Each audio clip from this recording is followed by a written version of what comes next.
بسم اللہ الرحمن الرحیم الا ان اولیاء اللہ لا خوف علیہم ولا هم يحزنون صدق اللہ العظیم صلی اللہ علیہ یا محمد صلی اللہ علیہ وعلی آلہ وصحبہ وبارک علیہ وبارک وسلم۔ مولا کریم کا کروڑوں احسان کہ اللہ تبارک و تعالیٰ نے آج پھر اپنے ایک مقدس محبوب بندے کی بارگاہ میں حاضری کا مجھ جیسے گناہ گار کو شرف عطا فرمایا۔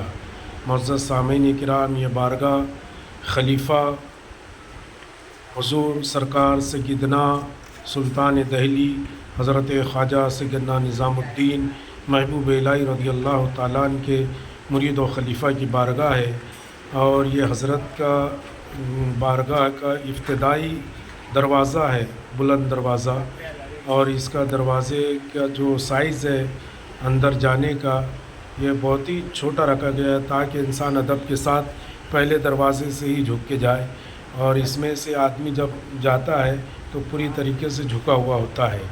اور حضرت محبوب الہی رضی اللہ تعالیٰ عنہ کے مرید و خلیفہ ہے۔ حضرت کا نام نامی اسم گرامی آپ اولاد علی ہے، اولاد فاطمہ ہے، سید زادے ہے۔ حضرت کا نام حضرت خواجہ سید شاداد چشتی نظامی رضی اللہ تعالیٰ عنہ ہے، اور آپ اپنے وقت کے بہت بڑے قطب ابدال اور غوث اپنے وقت کے گزرے ہیں، اور یہ جو آپ کی بارگاہ کے باہر آپ کے قدموں میں آپ کے پیارے چہیتے مرید و خلیفہ حضرت سرکار سیدی خواجہ نصیر الدین چشتی نظامی رضی اللہ تعالیٰ عنہ کی بھی مزار مقدس ہے۔ معزز سامعین کرام، یہ جو بارگاہ ہے یہ حضرت کے خلیفہ حضرت نصیر الدین چشتی نظامی رضی اللہ تعالیٰ عنہ ہے، حضرت سید شاداد رضی اللہ تعالیٰ عنہ کے مرید و خلیفہ ہے، اور یہ بارگاہ ناسک ضلع میں آتی ہے۔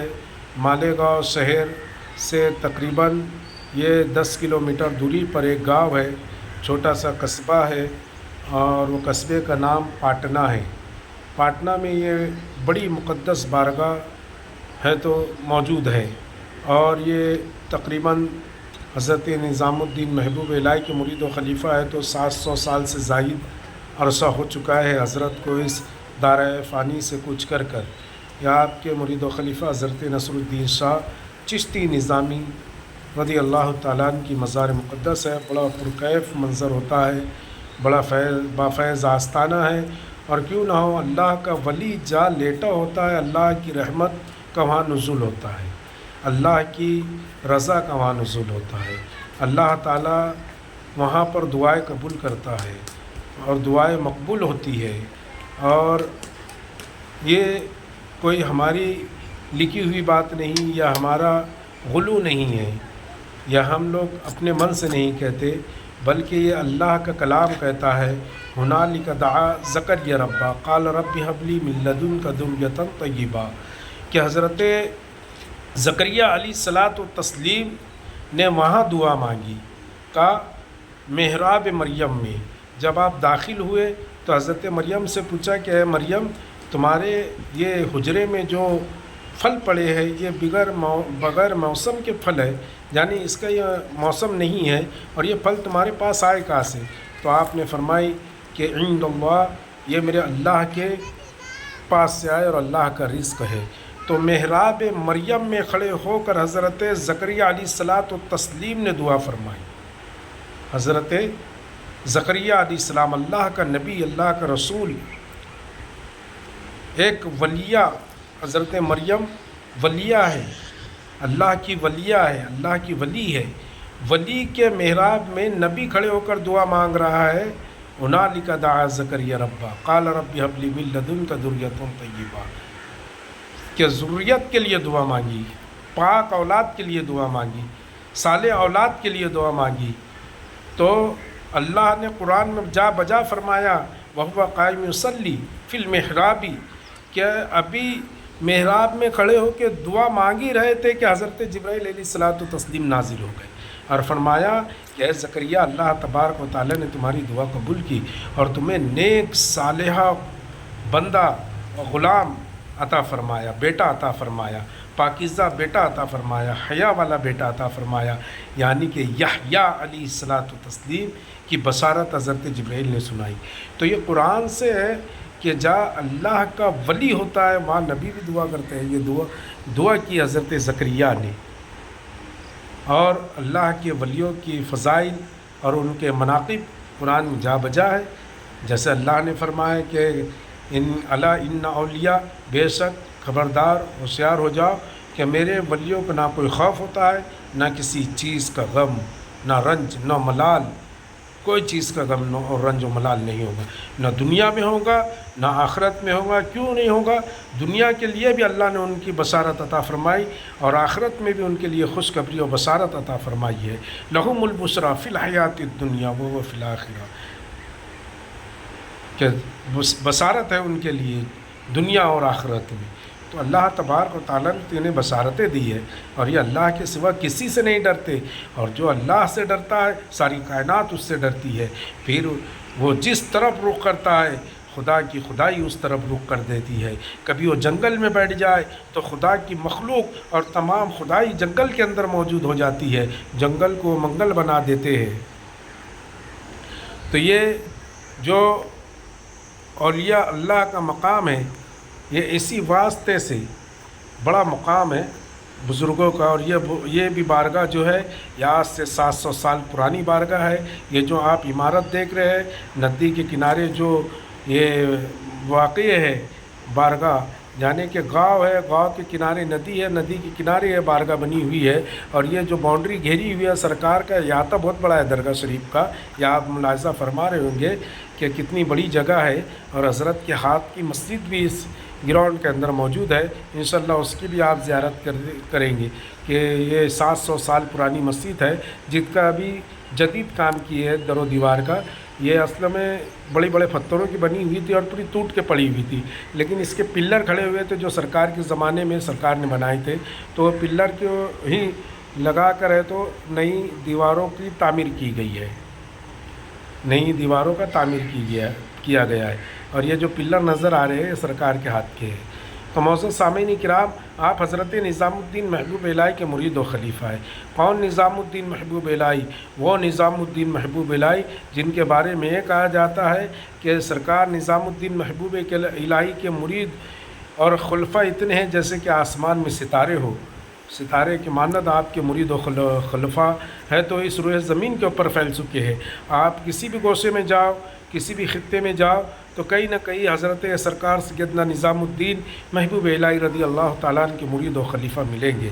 اور حضرت نظام الدین محبوب الہی اپنے وقت کے ایسے سخی اور ایسے بڑے قطب الاقطاب ہے کہ آپ کی بارگاہ میں جو بھی سائل سوالی رکھتا وہ آپ پورا کر دیتے، اور اللہ تبارک و تعالیٰ اس سائل کی جھولی کو اس قدر بھر دیتا کہ وہ کسی کا محتاج ہی نہیں رہتا۔ حضرت نظام الدین محبوب الہی کی بارگاہ میں ایک شخص آیا، اور شخص آنے کے بعد وہ بارگاہ میں بیٹھ گیا، اور حضرت سرکار سیدنا نظام الدین محبوب الہی رضی اللہ تعالیٰ عنہ سے اس نے رودات پیش کی، اپنی التجا، اپنی خواہش ہے تو بیان فرمائی کہ میں پریشان حال ہوں، غریب ہوں، بہت زیادہ مسکین ہوں، میرے پاس ہے تو برابر رزق بھی نہیں ہے کھانے کے لیے، لیکن ابھی حالانہ میری بچی کی شادی ہے اور شادی کے لیے رقم نہیں، میں بہت غریب ہوں، آپ میری مدد فرمائیے۔ حضرت نظام الدین محبوب الہی رضی اللہ تعالیٰ عنہ نے فرمایا کہ جاؤ وہاں پر کنارے جوتی پڑی ہوئی ہے، ارے وہاں پر کنارے کونے میں کچھ چیز پڑی ہوئی ہے اور لے آؤ۔ وہ جا کر دیکھا تو وہاں پر پھٹی پرانی حضرت نظام الدین محبوب الہی کی جوتی تھی، وہ لا کر سرکار کی بارگاہ میں دیا تو حضرت نظام الدین محبوب الہی نے اسے لپیٹ کر کپڑے میں اس کے ہاتھ میں دے دیا، بولے یہ لے کر جاؤ تمہارا کام ہو جائے گا۔ اب وہ دل ہی دل میں سوچنے لگا کیا سرکار میں نے تو بیٹی کی شادی کے لیے رقم مانگی تھی اور یہ مجھ کو ہے تو اپنی پھٹی پرانی جوتی دے دیے۔ بس وہ مایوسی میں ہے تو جوتی جھولے میں ڈال کر نکل گیا۔ ابھی دلی سے ہے تو تقریباً 10 سے 12 کلومیٹر گیا ہوں گا کہ حضرت سرکار سیدنا امیر خسرو رضی اللہ تعالیٰ عنہ کسی بادشاہ کی محفل میں گئے ہوئے تھے، وہاں نعتیہ کلام پڑھ کر واپس ہو رہے تھے اور یہ شخص تھک ہار کر ایک جھاڑ کے نیچے بیٹھ گیا۔ تو حضرت امیر خسرو کو ہے تو پالکی میں سے کچھ بھینی بھینی خوشبو آئی، تو آپ نے پالکی کے حمالوں کو کہا کہ یہاں پالکی روکو۔ پالکی روک کر آپ نیچے اترے اور کہا کہ یہاں پر میرے یار کی خوشبو آ رہی ہے، یہاں پر میرے یار کی خوشبو آ رہی ہے۔ حضرت امیر خسرو سونگتے سونگتے ہے تو اس شخص کے پاس پہنچے اور کہا کہ اے شخص تیرے پاس کیا ہے؟ کہ تیرے پاس میرے یار کی خوشبو آ رہی ہے، میرے محبوب کی خوشبو آ رہی ہے، میرے معشوق کی خوشبو آ رہی ہے۔ اور اس نے کہا کہ میرے پاس تو کچھ نہیں ہے۔ بولے نہیں تیرے پاس کچھ نہ کچھ ہے۔ کہا ہاں میرے پاس یہ ہے۔ وہ نظام الدین اولیاء کے پاس گیا تھا اپنی بیٹی کی رودات سنانے کے لیے کہ شادی ہے، انہوں نے اپنی پھٹی پرانی جوتیاں مجھ کو دے دی۔ حضرت امیر خسرو نے کہا دکھا کہا جب دیکھے حضرت نظام الدین محبوب الہی کی جوتی تو آپ نے اپنے لبوں سے لگا لیا، اپنی آنکھوں پر رکھ لیا، اپنے سر پہ رکھ لیا اور کہا کہ بول اس کی کیا قیمت دوں؟ کہا اس کی کیا قیمت آئے گی؟ کہا تو نہیں جانتا ہے اس کی قیمت کیا ہے؟ یہ لا قیمت ہے، اس کی کوئی قیمت نہیں ہے، یہ المول ہے اور المول کی کوئی قیمت نہیں ہوتی ہے۔ اس نے کہا جو تمہارے پاس ہے دے دو۔ تو حضرت امیر خسرو رضی اللہ تعالیٰ عنہ کو بادشاہ وقت کے پاس سے 12,000 درہم ملے ہوئے تھے، وہ پورے کے پورے ہٹا کر 12,000 ہے تو اس کی جھولی میں ڈال دیے۔ تو وہ بھی دیکھتا رہ گیا اور وہ جوتی شریف اپنے سر پہ رکھ کر دلی لے آئے اور وہ شخص ہے تو پھر واپس اپنے گاؤں چلا گیا اور اپنی بیٹی کی شادی دھوم دھڑاکے سے کر دیا۔ یہ ہے اولیاء اللہ کی شان کہ کسی کو اپنی کبھی جوتی بھی دے دے تو اس کی دنیا سنور جائے اور پھر وہی جوتی کسی عاشق کے ہاتھ میں آ جائے تو وہ عاشق اپنا دل کاٹ کر اپنے محبوب کے قدموں پر نچاور کر دیتا ہے۔ اللہ ہم سب کو ایسا عشق عطا فرمائے۔ آئیے بارگاہ شریف ہے سرکار کی، حضرت نظام الدین محبوب الہی کے خلیفہ حضرت سادات چشتی کی دعا کرتے ہیں۔ الحمدللہ، بسم اللہ الرحمن الرحیم، الحمدللہ رب العالمین الرحمن الرحیم مالک یوم الدین، ایاک نعبد و ایاک نستعین، اہدنا الصراط المستقیم صراط الذین انعمت علیہم غیر المغضوب علیہم ولا الضالین، آمین یا رب العالمین۔ اللہ تبارک و تعالیٰ ان اولیاء اللہ کا فیض ہمیں عطا فرمائے۔ حضرت نظام الدین محبوب الہی، حضرت خواجہ سید سادات چشتی رضی اللہ تعالیٰ عنہ کا ہمیں خوب فیضان عطا فرمائے اور انہی اولیاء اللہ کے صدقے اور طفیل اللہ تبارک و تعالیٰ ہم سب کی نیک جائز مرادوں کو دعاؤں کو پوری فرمائے اور ہم پہ کرم فرمائے، فضل فرمائے، ہم تمام لوگوں کی مصیبت آفت بلا و مصیبتوں کو دور فرمائے اور پوری امت مسلمہ کے اوپر اللہ تبارک و تعالیٰ رحم فرمائے، کرم فرمائے۔ بالخصوص اللہ تبارک و تعالیٰ حضور علیہ الصلاۃ والتسلیم سے لے کر امام محمد مہدی تک جتنے اس کے مقروب مقبول محبوب ترین برگزیدہ بندے آتے رہیں گے، ان سب کے صدقے اور طفیل فلسطین کے مسلمانوں کے جان کی، ایمان کی، عزت کی، آبرو کی حفاظت فرمائے اور القدس کو مولا کریم یہود و نصارہ کے ہے تو چنگل سے آزاد فرمائے۔ اللہ تعالی ہماری دعاؤں کو مقبول فرمائے۔ ان اولیاء اللہ کے صدقے اور طفیل اللہ تعالی